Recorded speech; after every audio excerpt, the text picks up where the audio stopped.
The following is a reading of Beyond Birth and Death by His Divine Grace, A.C. Bhaktivedanta Swami Prabhupada. This is the original version from 1972. Chapter 1. We are not these bodies. Dehi nichang avajyoyang, dehi sarva shabarata, tasmat sarvani bhutani, natvang sochittumarhasi. Quote, O descendant of Bharata, he who dwells in the body is eternal and can never be slain. Therefore you need not grieve for any creature. Unquote. Bhagavad Gita 2:30. The very first step in self-realization is realizing one's identity as separate from the body. I am not this body, but I am spirit soul, is an essential realization for anyone who wants to transcend death and enter into the spiritual world beyond. It is not simply a matter of saying, I'm not this body, but of actually realizing it. This is not as simple as it may seem at first. Although we are not these bodies, but are pure consciousness, somehow or other we have become encased within the bodily dress. If we actually want the happiness and independence that transcend death, we have to establish ourselves and remain in our constitutional position as pure consciousness. Living in the bodily conception, our idea of happiness is like that of a man in delirium. Some philosophers claim that this delirious condition of bodily identification should be cured by abstaining from all action. Because these material activities have been a source of distress for us, they claim that we should actually stop these activities. Their culmination of perfection is a kind of Buddhistic nirvana, in which no activities are performed. Buddha maintained that due to a combination of material elements, this body has come into existence, and that somehow or other, if these material elements are separated or dismantled, the cause of suffering is removed. If the tax collectors give us too much difficulty because we happen to possess a large house, one simple solution is to destroy the house. However, Bhagavad Gita indicates that this material body is not all in all.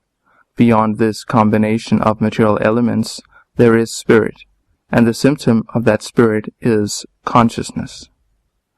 Consciousness cannot be denied. A body without consciousness is a dead body. As soon as consciousness is removed from the body, the mouth will not speak, the eye will not see, nor the ears hear. A child can understand that. It is a fact that consciousness is absolutely necessary for the animation of the body. What is this consciousness? Just as heat or smoke are symptoms of fire, so consciousness is the symptom of the soul. The energy of the soul or self is produced in the shape of consciousness. Indeed, consciousness proves that the soul is present. This is not only the philosophy of Bhagavad Gita, but the conclusion of all Vedic literature. The impersonalist followers of Shankaracharya, as well as the Vaishnavas following in the disciplic succession from Lord Sri Krishna, acknowledge the factual existence of the soul, but the Buddhist philosophers do not. The Buddhists contend that at a certain stage the combination of matter produces consciousness, but this argument is refuted by the fact that although we may have all the constituents of matter at our disposal, we cannot produce consciousness from them. All the material elements may be present in a dead man, but we cannot revive that man to consciousness. This body is not like a machine. When a part of a machine breaks down, it can be replaced, and the machine will work again. But when the body breaks down and consciousness leaves the body, there is no possibility of our replacing the broken part and rejuvenating the consciousness. The soul is different from the body, and as long as the soul is there, the body is animate. But there is no possibility of making the body animate in the absence of the soul. Because we cannot perceive the soul by our gross senses, we deny it. Actually, there are so many things that are there which we cannot see. We cannot see air, radio waves, or sound, nor can we perceive minute bacteria with our blunt senses. But this does not mean they are not there. By the aid of the microscope and other instruments, many things can be perceived which had previously been denied by the imperfect senses. Just because the soul, which is atomic in size, has not been perceived yet by senses or instruments, we should not conclude that it is not there. It can, however, be perceived by its symptoms and effects. In Bhagavad Gita, Sri Krishna points out that all of our miseries are due to false identification with the body. Matra sparshastu kunteya shitushna sukadukada agamapayino nichas tangstitikshasva bharata. Quote, O son of Kunti, the non-permanent appearance of heat and cold, happiness and distress, and their disappearance in due course, are like the appearance and disappearance of winter and summer seasons. They arise from sense perception, O scion of Bharata, and one must learn to tolerate them without being disturbed. Unquote. Bhagavad Gita 2:14. In the summertime, we may feel pleasure from contact with water, but in the winter, we may shun that very water because it is too cold. In either case, the water is the same, but we perceive it as pleasant or painful due to its contact with the body. All feelings of distress and happiness are due to the body. Under certain conditions, the body and mind feel happiness and distress. Factually, we are hankering after happiness, for the soul's constitutional position is that of happiness. The soul is part and parcel of the Supreme Being, who is Satchidananda Vigraha, Brahma Samhita 5.1, the embodiment of knowledge, bliss, and eternity. Indeed, the very name Krishna, which is non-sectarian, means the greatest pleasure. Krish means greatest, and Na means pleasure. Krishna is the epitome of pleasure, and being part and parcel of him, we hanker for pleasure. A drop of ocean water has all the properties of the ocean itself, and we, although minute particles of the Supreme Whole, have the same energetic properties as the Supreme. The atomic soul, although so small, is moving the entire body to act in so many wonderful ways. In the world we see so many cities, highways, bridges, great buildings, monuments, and great civilizations. But who has done all this? It is all done by the minute spirit spark within the body. If such wonderful things can be performed by the minute spirit spark, we cannot begin to imagine what can be accomplished by the Supreme Spirit Whole. The natural hankering of the minute spirit spark is for the qualities of the whole, knowledge, bliss, and eternality, but these hankerings are being frustrated due to their material body. The information on how to attain the soul's desire is given in Bhagavad Gita. At present, we are trying to attain eternity, bliss, and knowledge by means of an imperfect instrument. Actually, our progress toward these goals is being blocked by the material body. Therefore, we have to come to the realization of our existence beyond the body. Theoretical knowledge that we are not these bodies will not do. We have to keep ourselves always separate as masters of the body, not as servants. If we know how to drive a car well, it will give us a good service. But if we do not know how, we will be in danger. The body is composed of senses, and the senses are always hungry after their objects. The eyes see a beautiful person and tell us, "Oh, there is a beautiful girl, a beautiful boy, let's go see." The ears are telling us, "Oh, there is very nice music, let us go hear it." The tongue is saying, "Oh, there is a very nice restaurant with palatable dishes. Let us go."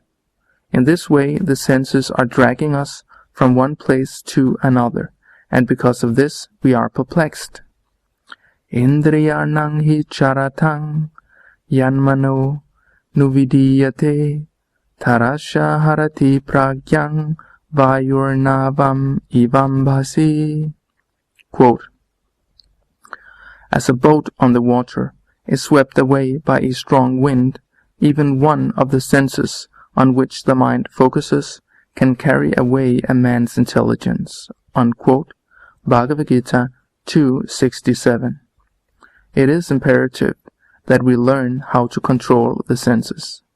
The name Goswami is given to someone who has learned how to master the senses. Go means senses and Swami means controller. So one who can control the senses is to be considered a Goswami. Krishna indicates that one who identifies with the illusory material body cannot establish himself in his proper identity as spirit soul. Bodily pleasure is flickering and intoxicating, and we cannot actually enjoy it because of its momentary nature. Actual pleasure is of the soul, not the body. We have to mold our lives in such a way that we will not be diverted by bodily pleasure. If somehow we are diverted, it is not possible for us to establish our consciousness in its true identity beyond the body.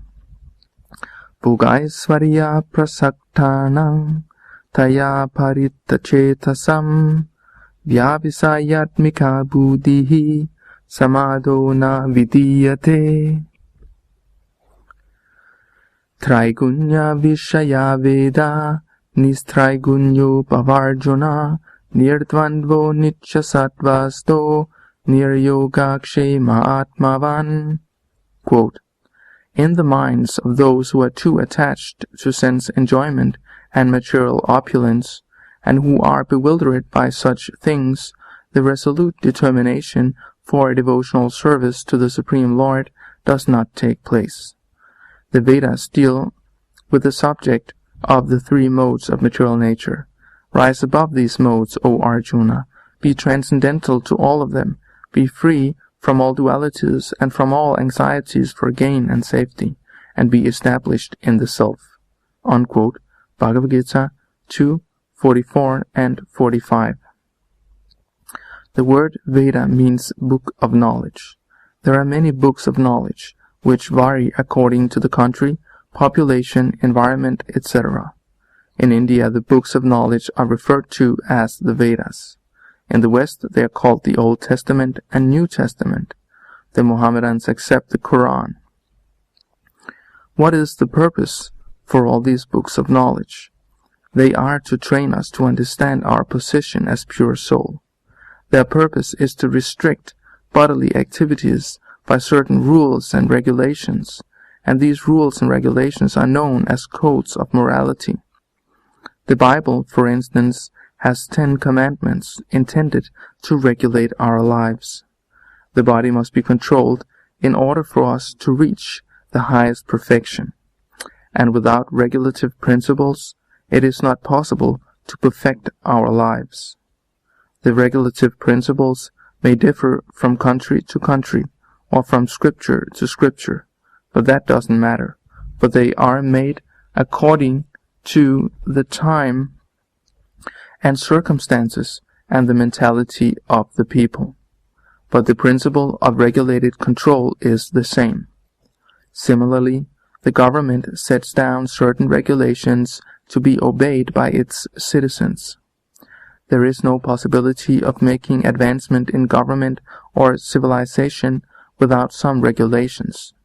In the previous verse, Sri Krishna tells Arjuna that the regulative principles of the Vedas are meant to control the three modes of material nature: goodness, passion, and ignorance, Traigunya Vishaya Vedaha. However, Krishna is advising Arjuna to establish himself in his pure constitutional position as spirit soul, beyond the dualities of material nature. As we have already pointed out, these dualities, such as heat and cold, pleasure and pain, arise due to the contact of the senses with their objects. In other words, they are born of identification with the body. Krishna indicates that those who are devoted to enjoyment and power are carried away by the words of the Vedas, which promise heavenly enjoyment by sacrifice and regulated activity. Enjoyment is our birthright, for it is the characteristic of the spirit soul. But the spirit soul tries to enjoy materially, and this is the mistake. Everyone is turning to material subjects for enjoyment and is compiling as much knowledge as possible. Someone is becoming a chemist, physicist, politician, artist, or whatever. Everyone knows something of everything or everything of something, and this is generally known as knowledge. But as soon as we leave the body, all of this knowledge is vanquished. In a previous life, one may have been a great man of knowledge, but in this life he has to start again by going to school and learning how to read and write from the beginning. Whatever knowledge was acquired in the previous life is forgotten. The situation is that we are actually seeking eternal knowledge, but this cannot be acquired by this material body. We are all seeking enjoyment through these bodies, but bodily enjoyment is not our actual enjoyment. It is artificial. We have to understand that if we want to continue in this artificial enjoyment, we will not be able to attain our position of eternal enjoyment. The body must be considered a diseased condition. A diseased man cannot enjoy himself properly. A man with a jaundice, for instance, will taste sugar candy as bitter, but a healthy man can taste its sweetness. In either case, the sugar candy is the same, but according to our condition, it tastes different. Unless we are cured of this diseased conception of bodily life, we cannot taste the sweetness of spiritual life. Indeed, it will taste bitter to us. At the same time, by increasing our enjoyment of material life, we are further complicating our diseased condition. A typhoid patient cannot eat solid food, and if someone gives it to him to enjoy, and he eats it, he is further complicating his malady and is endangering his life. If we really want freedom from the miseries of material existence, we must minimize our bodily demands and pleasures. Actually, material enjoyment is not enjoyment at all. Real enjoyment does not cease. In the Mahabharata, there is a verse, Ramante yogino nante, to the effect that the yogis, yogino, those who are endeavoring to elevate themselves to the spiritual platform, are actually enjoying Ramante, but their enjoyment is Anante, endless. This is because their enjoyment is in relation to the supreme enjoyer, Rama, Sri Krishna. Bhagavan Sri Krishna is the real enjoyer, and Bhagavad Gita 5:29 confirms this. Bhoktarang yagya tapasang sarvaloka maheswaram suridang sarvabhutanang gyadvamam shantim richati. Quote, the sages, knowing me as the ultimate enjoyer of all sacrifices and austerities, the supreme lord of all planets and demigods, and the benefactor and well-wisher of all living entities, attain peace from the pangs of material miseries. Unquote. Bhoga means enjoyment, and our enjoyment comes from understanding our position as the enjoyed.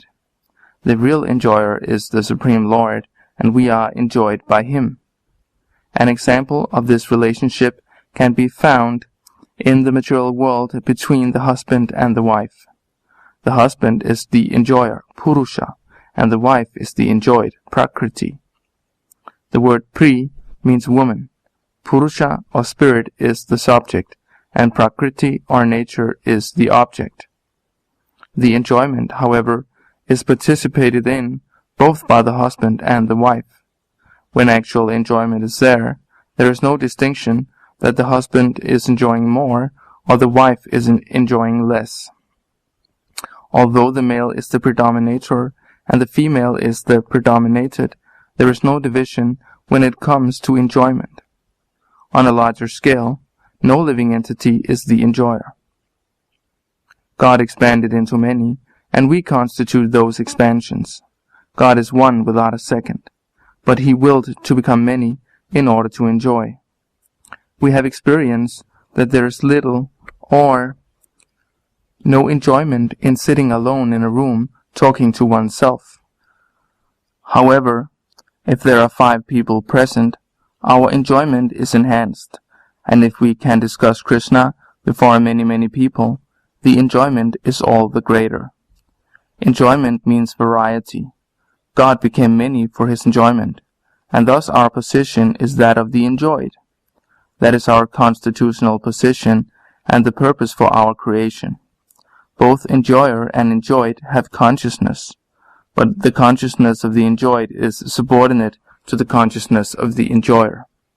Although Krishna is the enjoyer and we the enjoyed, the enjoyment can be participated in equally by everyone.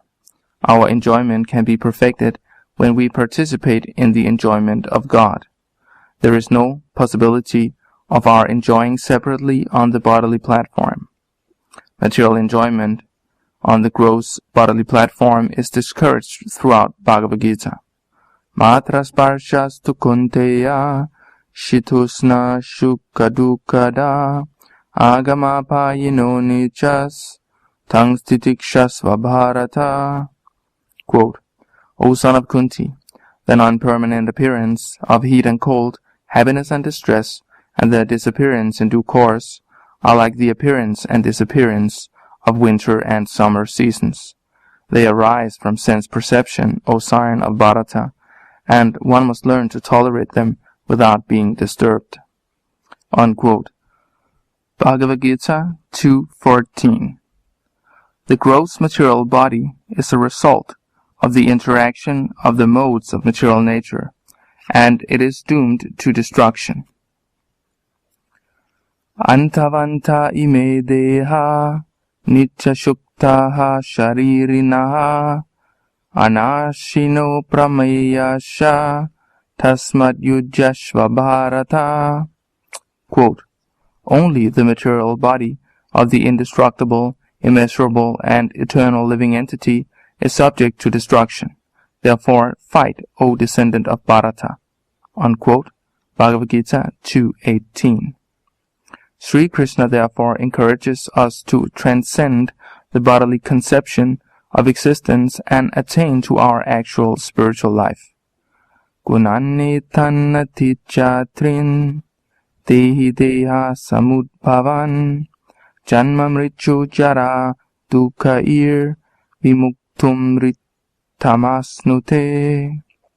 Quote, when the embodied being is able to transcend these 3 modes, goodness, passion, and ignorance, he can become free from birth, death, old age, and their distresses, and can enjoy nectar even in this life.